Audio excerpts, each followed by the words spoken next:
basically this RFK story. Jimmy the comedian who called in a couple of weeks ago. It sucks. I genuinely wanted to get his opinion on it. He didn't fucking... I tried to call him today. He didn't answer. I was like, hey, give us Jimmy, we need your opinion on Robert F. Kennedy Jr. But he's a stan. I called Jimmy on Wednesday night and he said, yeah, he loves him. He said, I love RFK, even despite the brainworms. I hope that's okay to say. I don't... Hey, sometimes people don't want... He's not here to defend himself, but we'll get him on eventually. We're talking about, of course, Jimmy the comedian that we introduced a couple episodes ago. Having a roast battle in a few days. So, shout out. We love you. You're very special. Jimmy, of course. All right, now you're loving Jimmy. Yeah, he's our show. We got to represent. We love Jimmy. Dan is a great guy. Yeah, okay. Thank you. So, Robert F. Kennedy Jr. is a Kennedy, of course, in the name, son of Robert Kennedy Sr., who was, I believe, John F. Kennedy's brother, I think. Or, I think brother. So RFK is pretty close to the big man himself, JFK. And, there's this story that came out about Robert F. Kennedy Jr., of course. And it says here, Robert F. Kennedy Jr. says, a worm ate a portion of his brain, then died. What can a brain parasite really do to a human being? This is an article explaining, the story, but essentially, apparently the way this came out was he was in a divorce proceeding and he was trying to pay less money. And so he said... Is this before Cheryl? This was before Cheryl Hines, yeah. I hope Dan is good. I was going to just call it hope. It's slow. Whatever. It's like... I hope Dan... Whatever. I hope Dan. Yeah, I hope Dan too. I was just going to cut it. I hope RFK is going to be okay. I tried, folks. I'm sorry. So RFK, I think the way that he initially told this story was years ago in a deposition during a divorce proceeding when...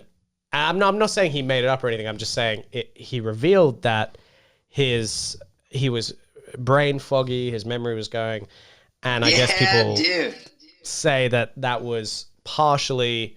Is that when he got the... No, that's like a genetic condition. It's interesting.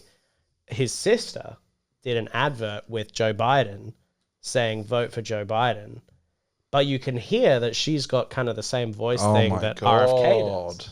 So it's a family thing, I guess.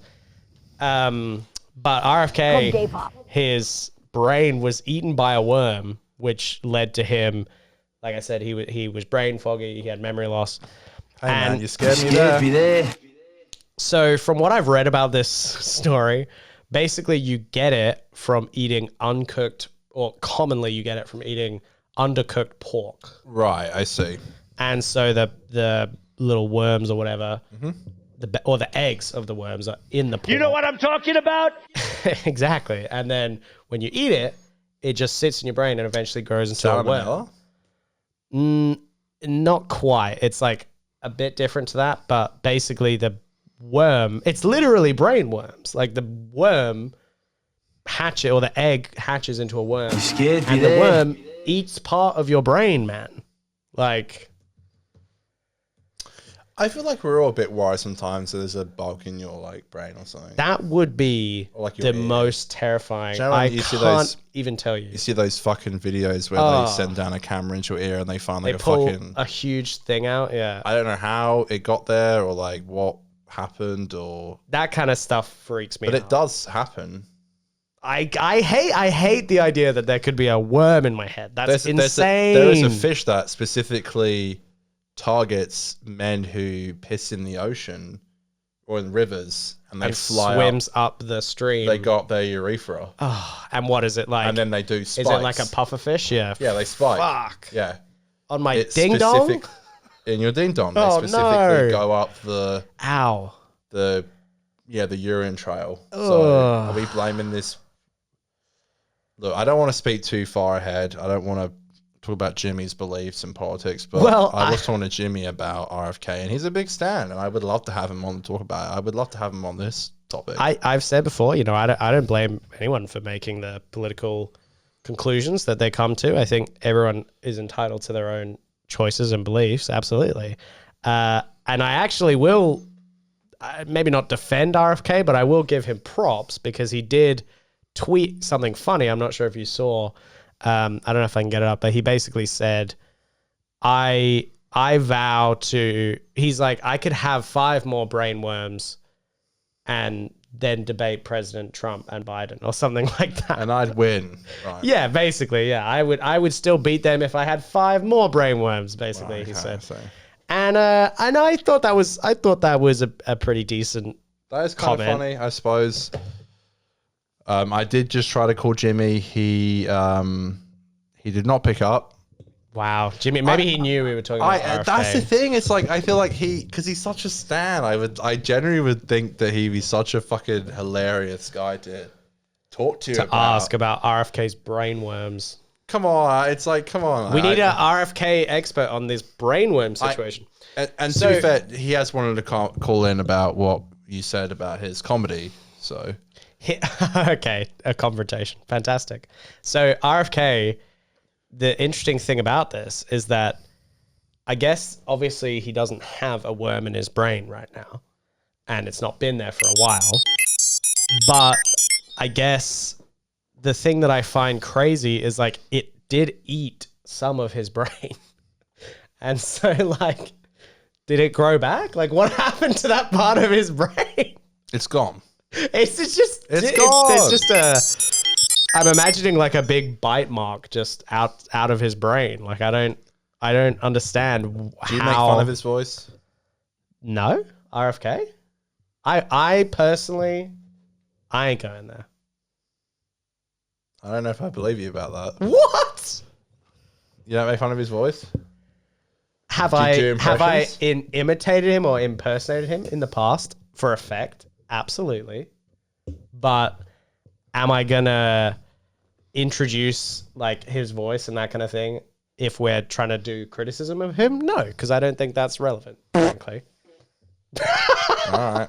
That's not why I heard, but okay. Oh, come on. Yeah, have I joked on him and done impersonate? People are funny to impersonate. Trump has a funny voice. I impersonate Trump on every fucking episode. He's a true Yeah, exactly. So if you do a RFK impersonation, you wouldn't. No, I didn't. What the hell do you have to lose, right? Come on. I don't think there's a problem with RFK impersonation if it's like accurate and funny. If you're just doing it to make fun of the fact that his voice sounds different, I think that's kind of shitty, but I don't know. That's my opinion. I think RFK, I think you can make fun of him for a lot of other things than just his voice, in my opinion. Exactly. Like the fact that a fucking worm ate half of his damn brain, man. That is true. I mean, like, what the fuck? Did he admit it or did it leak? Or he said that it had happened. He admitted it, but it did leak. I think you're right that the information came out, and then he just didn't deny. Right. He corroborated it, basically. He was like, yeah, that shit happened, basically. All right. What? Kind of crazy. I mean, you know what's interesting? I did see someone tweet that, like, the current state of the American presidential race, obviously there's more than just RFK, Biden, and Trump, but those are the biggest 3. If you say that, like, if you talk about like a senile old guy whose brain is turning to mush, that doesn't even narrow it down. You know what I'm saying? Like, Thank you. You're welcome. I cut off pretty well. Yeah, thank you. Thank you, Dan. Oh. I pushed it, folks. I pushed it. You flew too close to the sun, my friend.